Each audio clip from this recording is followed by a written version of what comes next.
the like likes. Oh my god, this TikToker is doing TikTok about romanticizing mental illness again. It's so annoying. It is true that mental health and mental illness topics are becoming less of a taboo topic on especially on internet. Yet with the good also comes the bad. It's easy to see images that romanticizing mental illness nowadays. Have you ever experienced that before though? What do you guys think? Wait. I know we're talking about this, right? What exactly is romanticizing mental health and mental illnesses?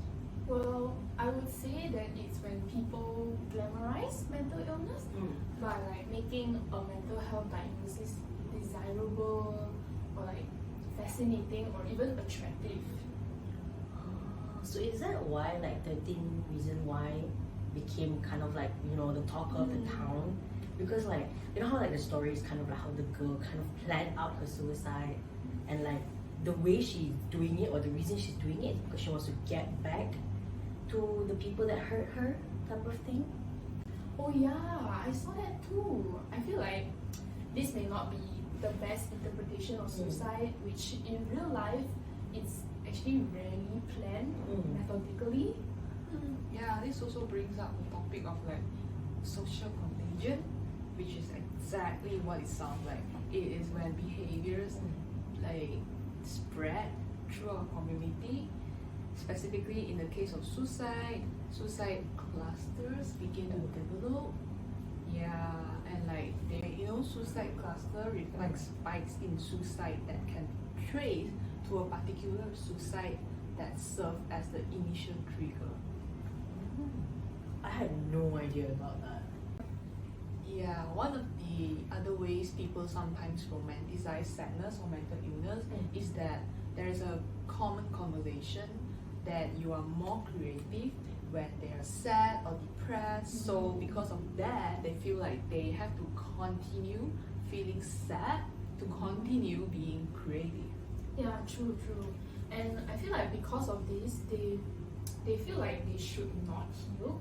They feel like the only way they can express themselves is when they draw sad things or sad poems, etc. And another thing that kind of makes me kind of upset about is that when people generalize the mental illness terms, that for example, if you're frustrated with work or frustrated at school, they use terms like, oh, I'm so depressed. It's sometimes there is a difference between depression and sadness, right? So it just has, depression and anxiety become a common word to, just explain how you feel generally. Yeah, I know, right?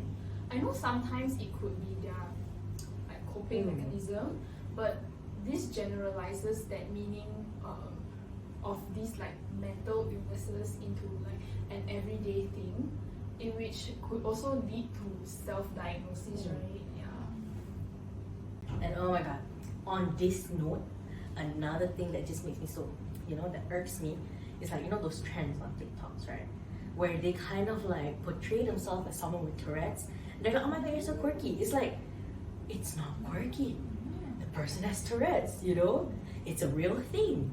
And those kind of those TikToks where oh, signs that you have blank, maybe autism or anxiety, OCD, and they give the most general freaking descriptions, It just feels okay, I get it. Sometimes you want to learn about these things, but you cannot self-diagnose. These kind of things requires you to get a diagnosis from a professional, right? So how can you make it into a trend?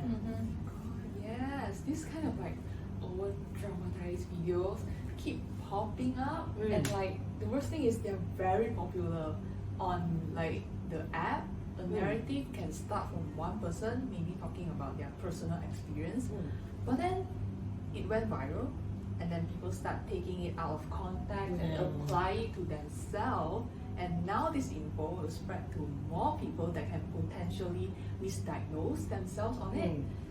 Or worse, people may also want to fake that, which happens, right? The worst. To be in with the group. Absolutely the worst. Yeah, so I feel like social media just shouldn't be your therapist lah.